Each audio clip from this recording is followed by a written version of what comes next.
I never thought the day I accused a hard-working woman of theft would be the day I started questioning everything I'd built. My empire, Vance Innovations, was a monolith of control and efficiency, a testament to my relentless drive. Every piece of code, every strategic acquisition, every executive decision was meticulously calculated, leaving no room for error or sentimentality. That's how I got here, living in a sprawling glass and steel mansion overlooking the Pacific, a fortress of solitude and success.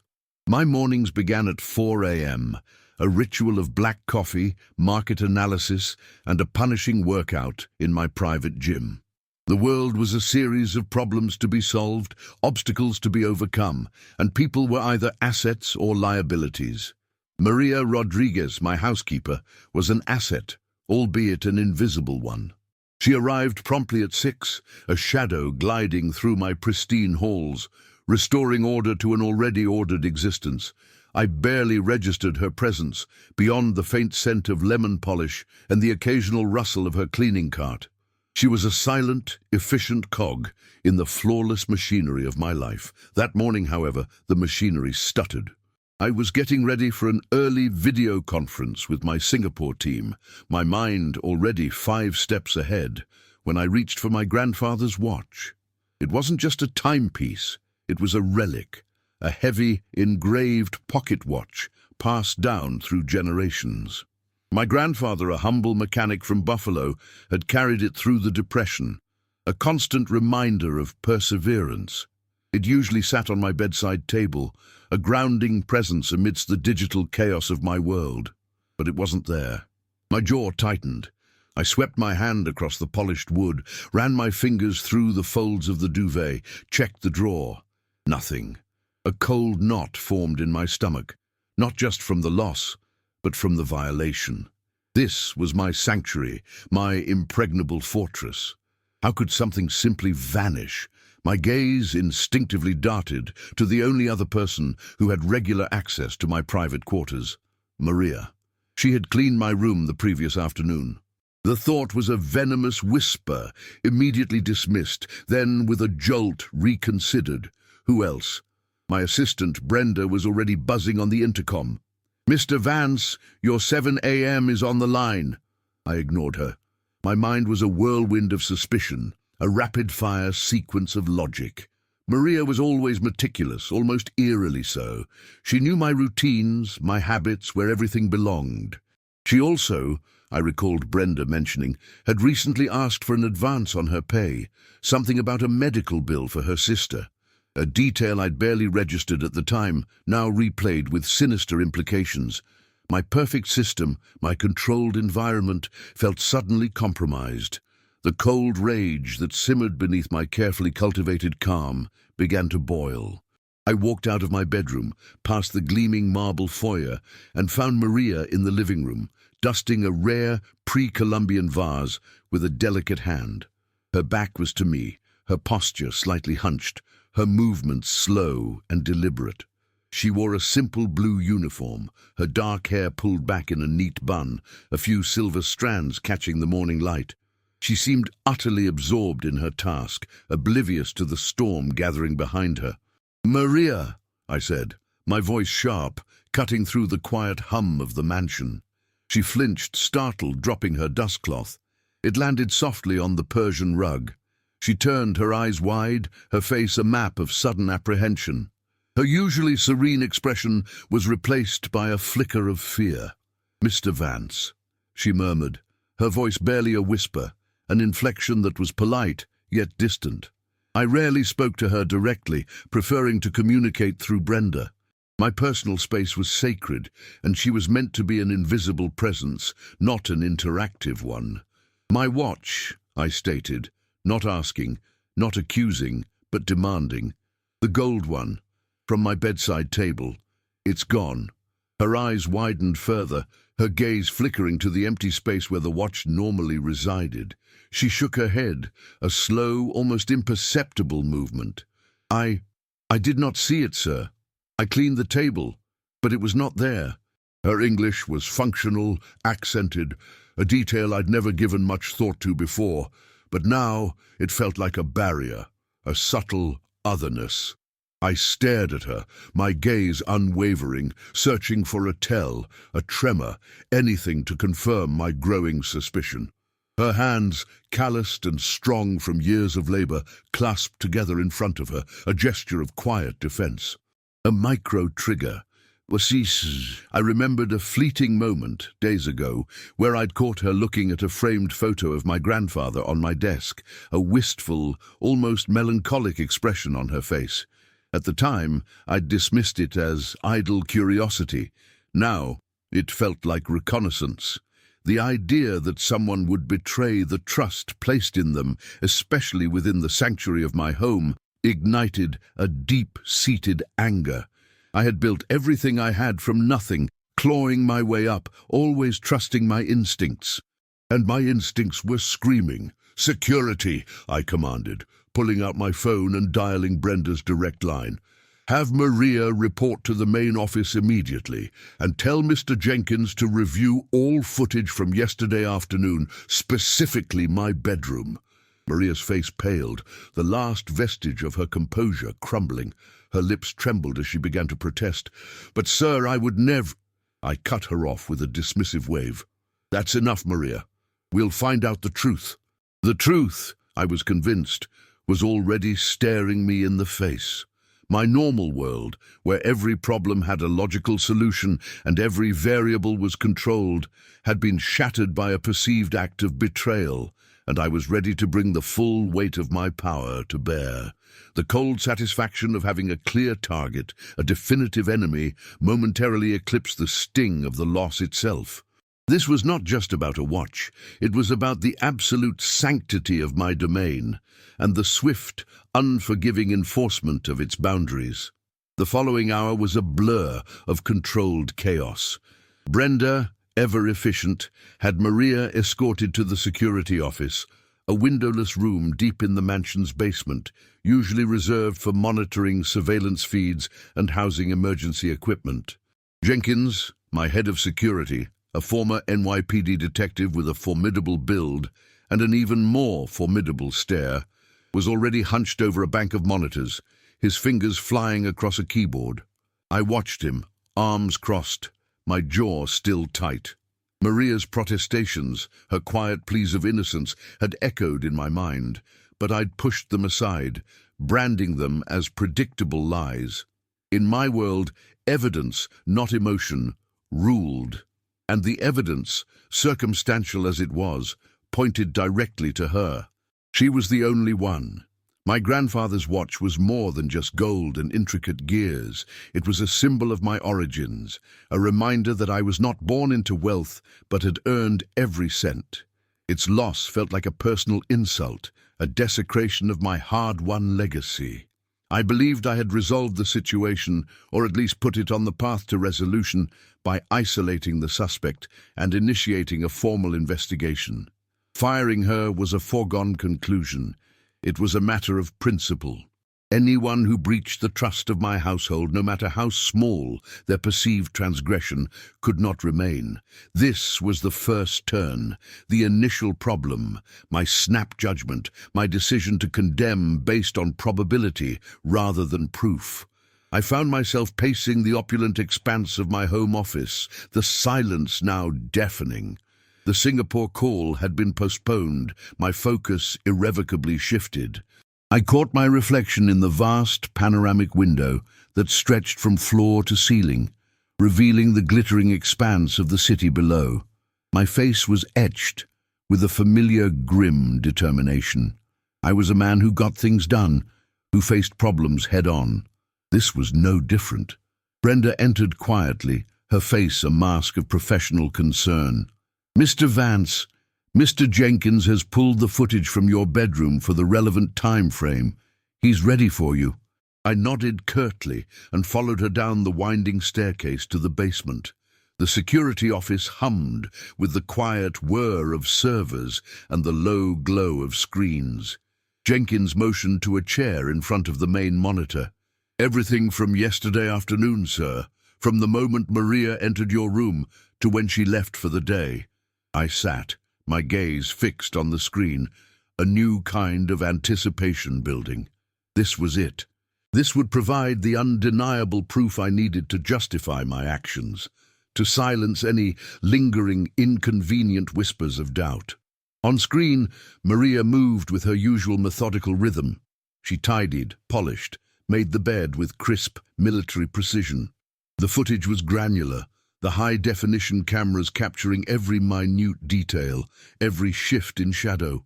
I watched her wipe down the bedside table, her hands moving over the spot where the watch had been. Nothing. She moved to the dresser, then the antique writing desk. My eyes scanned every corner of the room, looking for any suspicious movement, a hidden glance, a sudden pocketing of an item.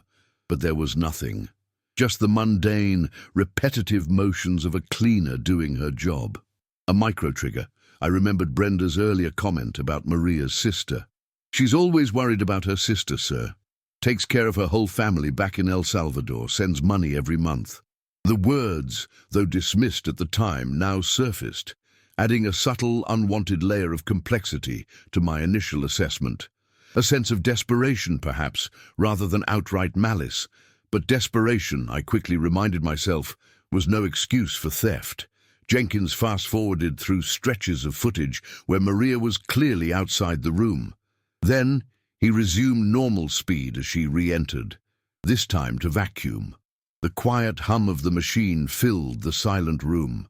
She glided across the carpet, her back often to the camera, but her hands were always visible, always engaged in the act of cleaning. My frustration grew. Where was it? Where was the moment of weakness, the swift, calculated movement of a practiced thief? The lack of immediate evidence, however, did not waver my conviction. It merely suggested a higher level of cunning. Perhaps she had hidden it, stashed it away somewhere, planning to retrieve it later. A common tactic, I knew, from reading countless articles on corporate espionage and petty crime. I considered the possibility of a planted accomplice, but that was too far-fetched for a simple housekeeper. No, it had to be her. The false exit. I had convinced myself that by firing her and setting the wheels of investigation in motion, I had resolved the initial problem. But now, sitting there, staring at the blank face of innocence, I realized I hadn't truly resolved anything. I had merely intensified the search for confirmation rather than truth. This wasn't about finding the watch, it was about validating my accusation.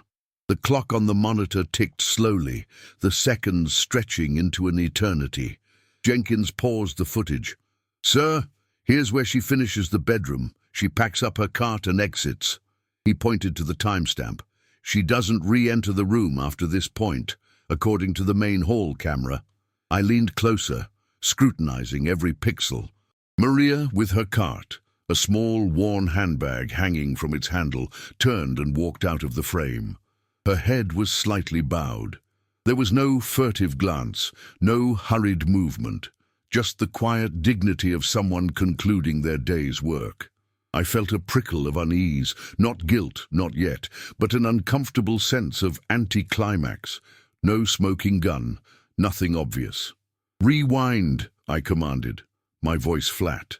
"Play it again, from when she first entered the room yesterday." Jenkins obliged. We watched it again in excruciating detail, a second, then a third time. My eyes, trained to spot anomalies in complex datasets, scoured the screen, searching for the faintest anomaly. A subtle movement of her hand, a slight bulge in her uniform, an almost imperceptible shift in her focus. Nothing. Maria was a ghost, a perfect, unassuming spectre of a cleaner. This meticulous review was not an attempt to clear Maria, but to understand how she had done it, to pinpoint the precise mechanism of the breach. My security protocols were legendary. My private quarters were under constant, albeit discreet, surveillance. The idea that someone could simply walk in and take something, undetected, was an affront to my entire philosophy of control. I felt a rising surge of frustration, not at Maria, but at the inexplicable gap in my understanding. I needed answers, not just for the watch, but for the integrity of my system. A micro-trigger, I remembered a fleeting moment from my childhood, a misattributed blame for a broken window, the sting of unfair accusation. I had fought tooth and nail to prove my innocence, a nascent defiance that eventually fueled my ambition. Now, I was the accuser, the one holding all the power. The irony was bitter, though I refused to acknowledge it fully. It was just a fleeting thought, quickly dismissed as irrelevant. The cold, analytical part of my brain reasserted itself. Maria had access, she had a motive, her sister's medical bills, and the watch was gone. The lack of visual evidence only meant she was exceptionally good. That was the only logical conclusion. What if it were you in my position, seeing your most prized possession gone, with only one person having access? Would you have acted any differently? I wondered, a rhetorical question directed at an imagined, unseen jury. My conviction remained absolute, my judgment unwavering. The hours bled into each other, the sterile glow of the monitors casting long, cold shadows across the security office. Jenkins, a man of infinite patience, continued to replay segments of the footage, frame by agonizing frame, at my insistence. My eyes were beginning to ache, the fine lines of Maria's movements blurring into a repetitive ballet of cleaning. Still, nothing. No suspicious glances, no furtive gestures, no moment where the heirloom watch appeared on screen only to vanish mysteriously. My initial certainty was giving way to a gnawing frustration, an unfamiliar itch of doubt. It wasn't that I believed Maria was innocent. It was that I couldn't prove her guilt, and that was almost worse. Proof was my currency, the bedrock of my empire. Without it, my accusation felt hollow, even to me, though I'd never admit it aloud. I leaned back in my chair, rubbing my temples. Are there any other cameras that might have caught something, Jenkins? A reflection, a shadow, something from the hall, perhaps? Jenkins shook his head. Not inside the room, sir. And the hall cameras only show her entering and exiting, no suspicious interactions or objects. A subtle discrepancy had begun to nag at me, a tiny ripple in the placid surface of my assumptions. I noticed Maria's meticulousness again, the way she would pause, almost imperceptibly, near certain items, straightening them, dusting them with extra care. It wasn't the movement of a thief, but of someone dedicated to their work, someone who took pride in their invisible craft. I remembered seeing her once, in a fleeting moment, adjusting a misplaced book on a shelf in my study, her brow furrowed with a quiet, almost domestic concern. It was a detail so insignificant, yet it stood out now, a small counterpoint to the image of the calculating thief I had constructed. I called Brenda on the intercom. Brenda, I need you to find Maria Rodriguez. Get her current address, her phone number, whatever you can, discreetly. Brenda's voice was hesitant. Sir, she was dismissed this morning. She left without providing contact details. My frustration ratcheted up another notch. Of course. Why would a thief leave a forwarding address? It only solidified my belief that she had something to hide. Yet, another thought, like a shard of glass, pricked at my mind.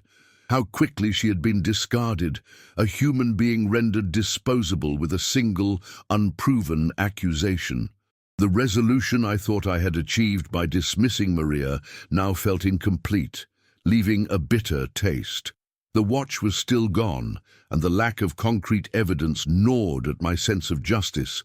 My confidence, usually unshakable, was subtly eroded. This was turn two, my belief that firing Maria had resolved the situation, now exposed as a false exit. The problem was far from solved. It had only deepened, moving from a tangible loss to an unsettling moral ambiguity. I decided to review the footage from the camera positioned directly opposite my bedside table, focused on the wall behind it, just above a low built-in bookshelf. It was an unusual angle, primarily for detecting motion in case of a break-in, not for everyday surveillance. Jenkins pulled it up. Maria entered the room. Her routine was familiar now, almost hypnotic. She went about her tasks, moving away from the bedside table, then back towards it. My eyes, however, were not on Maria, but on the background, on the bookshelf. And then a flicker, a tiny, almost imperceptible glint. A micro-trigger. I leaned forward, my heart beginning to thump an irregular rhythm against my ribs. "Jenkins, stop!" Rewind that slowly, to just before she approached the bookshelf. Jenkins, sensing my sudden intensity, obliged. He played the segment back at a fraction of normal speed. Maria, vacuuming, moved towards the bookshelf. As she passed, her head tilted slightly, her gaze momentarily falling upon the shelf. Her eyes, magnified by the camera, seemed to linger on a particular spot, a row of antique leather-bound books, old family heirlooms. Her brow, usually smooth and serene, furrowed into a slight frown, a fleeting expression of concern or perhaps confusion. She paused for a fraction of a second, her hand, dustcloth still in it, hovering near the books. She didn't touch them. She didn't reach in. She simply looked, her expression unreadable, then continued her vacuuming. It was an insignificant moment, utterly devoid of any overt criminal intent. But my own mind, now hyper-alert to anomalies, began to connect the dots in a way I hadn't before. Why the frown? Why the pause? Was she noticing something, or was she merely checking for dust? I felt a sudden, inexplicable urge to see that bookshelf in person. Not to find evidence against her, but to understand what she had seen, what had caught her eye. It was an unusual impulse for me, one that bypassed my usual cold logic and veered into something akin to curiosity, even empathy. I stood abruptly. "Jenkins, I'm going to my bedroom. Get me the live feed from that camera angle on my tablet. Keep this footage running here." My voice was urgent, my usual calm completely shattered. I left the security office, my mind racing, a new, unsettling narrative beginning to form in the periphery of my consciousness. The idea that Maria might not be the thief was still remote, but the idea that something else was at play, something I had overlooked, was gaining ground. The unseen struggles of the people who maintained my perfect world, the fragility of a life lived on the margins, were suddenly, subtly, forcing their way into my privileged awareness. I strode back up the grand staircase, my feet thudding against the marble, an uncharacteristic lack of grace. The mansion felt different now, no longer a sanctuary, but a sterile, silent witness to my error.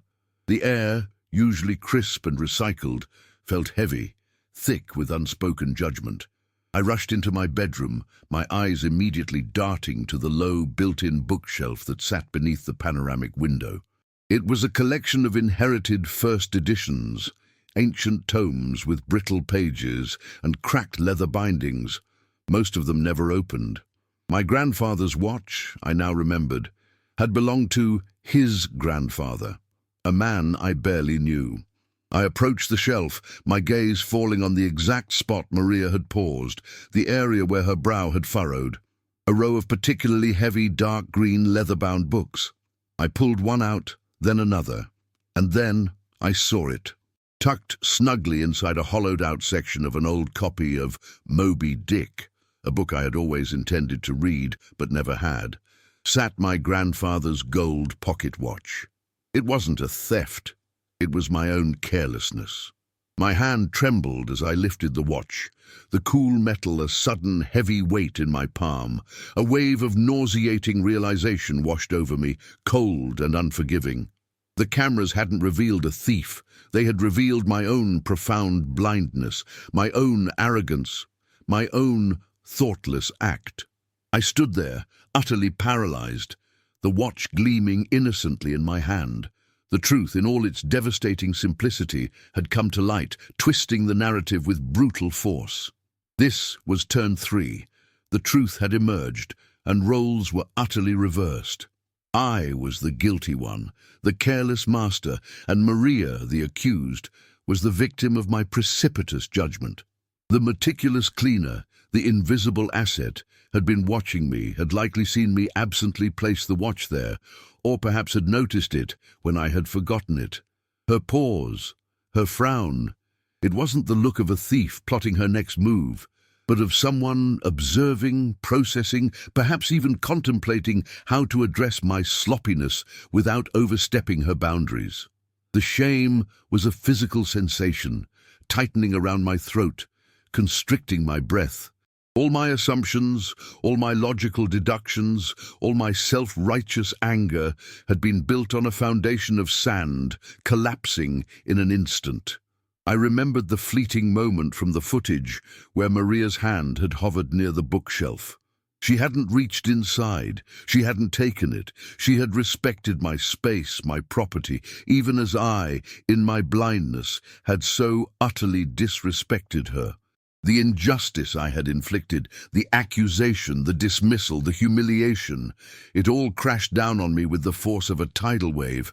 My perfect, controlled world now felt flimsy, a facade built on a profound misunderstanding of others. I thought of Maria's quiet dignity, her gentle hands, her worried expression, and the words Brenda had whispered about her sister's medical bills. I had projected my own suspicions, my own fear of loss and betrayal onto an innocent woman, effectively ruining her livelihood, perhaps even her reputation. A micro-trigger, a flash of memory, a fleeting glance from an elderly employee I had unceremoniously laid off years ago, their eyes filled not with anger, but with a weary resignation that had haunted me briefly, then faded. Maria's face, in my mind's eye, held that same weary resignation. The tablet buzzed in my hand, displaying the live feed from the security camera. I looked at the screen, then at the watch, then back at the screen. The evidence was irrefutable. I had done this.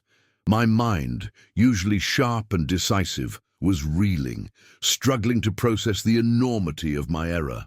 My carefully constructed persona, the unflappable tech titan, felt suddenly fragile, transparent. The shame burned, hot and acrid.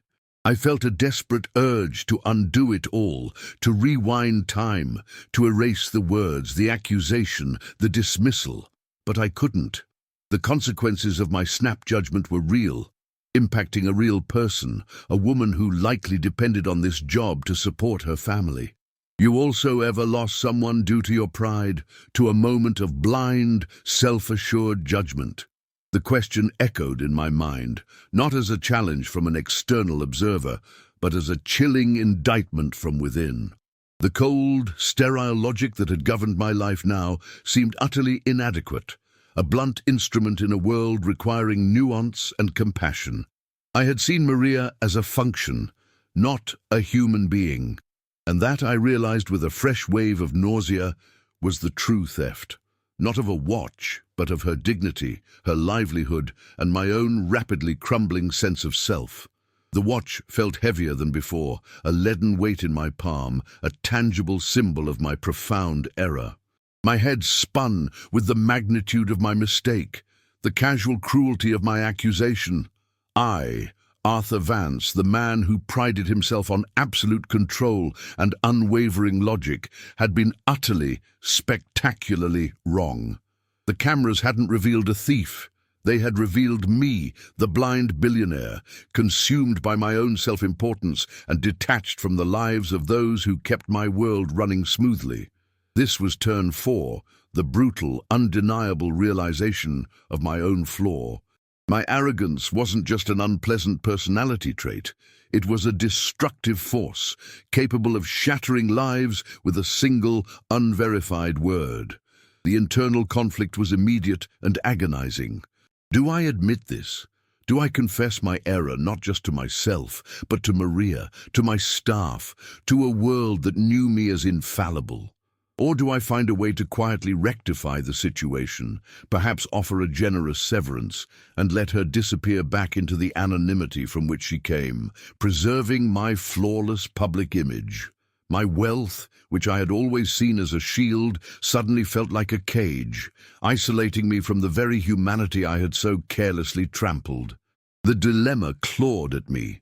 My pride, my reputation, everything I had meticulously built versus my conscience, a voice I had long suppressed, now screaming for recognition.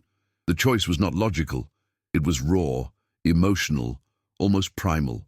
It was the choice between power and forgiveness, between money and an agonizing, nascent sense of moral responsibility.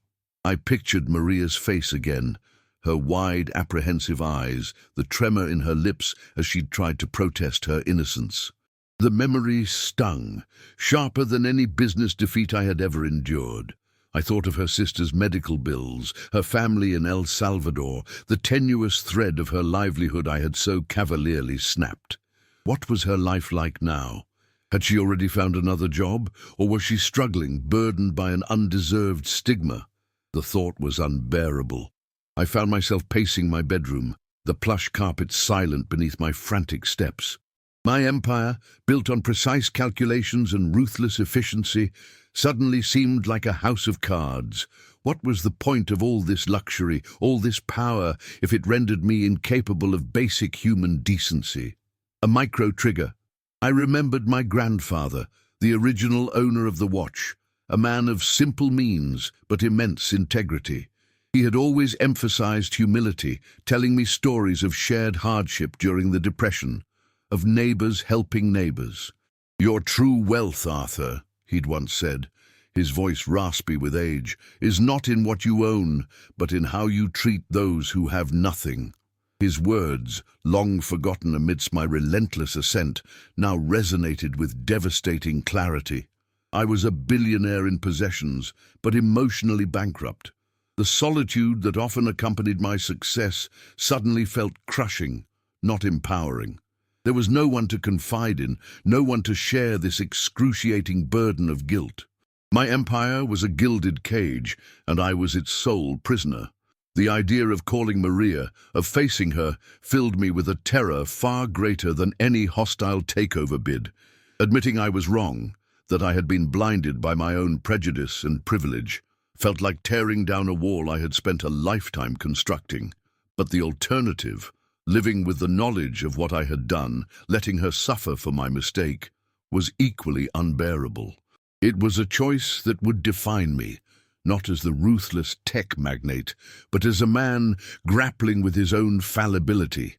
My phone, usually a tool of command, felt heavy, an instrument of confession. I picked it up, my thumb hovering over Brenda's number. I needed her help, not to cover up my mistake, but to rectify it, to find Maria, to make amends. The shame was still there, but beneath it, a tiny flicker of something else was emerging, a desperate hope for redemption. It was a feeling I hadn't experienced in years, perhaps ever. The stark contrast between the vastness of my estate and the vulnerability of Maria's life hit me with renewed force. I had lived in a bubble, shielded from the everyday struggles that defined the existence of millions. The ease with which I had condemned her, dismissed her, without a second thought, was a testament to that insulation.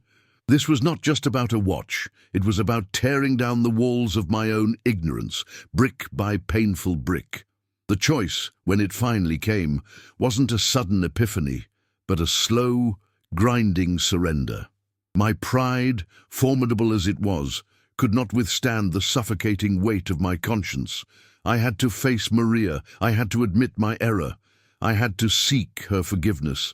The decision was an emotional maelstrom, ripping through my carefully constructed facade of invincibility. It was the hardest decision I had ever made, dwarfing any multi-million-dollar business deal.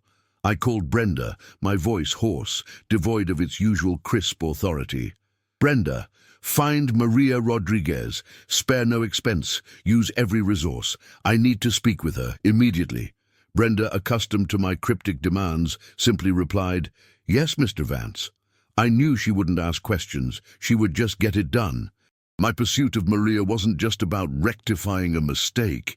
It was about seeking a form of absolution, a desperate plea for a chance to reclaim a fragment of the humanity I felt I had lost. The watch, now sitting innocently on my bedside table, had become a powerful symbol, not of my grandfather's legacy, but of my own monumental misjudgment. The solitude of my success had never felt so profound, so utterly desolate, as in this moment of self-reckoning. Brenda, with her usual uncanny efficiency, located Maria within hours. She had found a temporary cleaning job at a low-end motel on the outskirts of the city, a stark contrast to the opulence of my mansion. The address Brenda gave me felt like a punch to the gut. The guilt, already a living entity inside me, intensified, twisting into an unbearable knot. I drove there myself, my sleek black sedan a stark incongruity in the rundown neighborhood. The motel was faded, peeling paint, flickering neon sign. I found Maria pushing a cart, just like the one she used at my mansion, but this one was rusty, its wheels squeaking mournfully. She was wearing a different uniform, an ill-fitting, faded green one. Her face, when she looked up at the sound of my footsteps, was etched with a weary resignation, the same expression I had seen in the security footage, amplified by real-world hardship. Her eyes, usually serene, held a guarded wariness, a flicker of something akin to hurt. "Mr. Vance?" she asked, her voice flat, devoid of the polite deference she once offered. My name from her lips sounded foreign, like an accusation. This was the climax, the moment of my emotional shattering. My carefully constructed persona crumbled, leaving me exposed and vulnerable. "Maria," I began, my voice thick with emotion, surprisingly unsteady. I made a terrible mistake." I held out the gold watch, gleaming incongruously in the dim light of the motel hallway. The watch! It wasn't stolen. I misplaced it. I put it in a book, and I forgot. Her gaze fell to the watch, then back to my face. There was no anger, no triumph, only a quiet understanding that cut deeper than any outburst could have. "I know, sir," she said, her voice soft, almost a whisper. "I saw you. You put it in the book. I thought you forgot, but it was not my place to touch your things." Her words were a fresh wound, twisting the knife of my guilt. She had known all along. She had observed my carelessness, my absent-mindedness, and had remained silent, respecting my boundaries even as I tore hers down.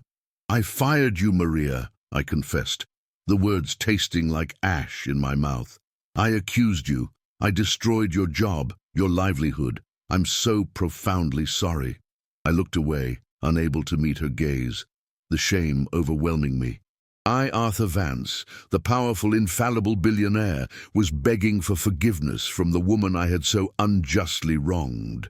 My empire, my fortune, all of it felt utterly meaningless in that moment. "I understand, sir," she said, her voice still quiet, almost too gentle. "It is hard to see the truth sometimes, especially when you are so high up." Her simple wisdom was a profound indictment, a reflection of the hidden theme, the blindness of privilege, the corrosive effect of unchecked power.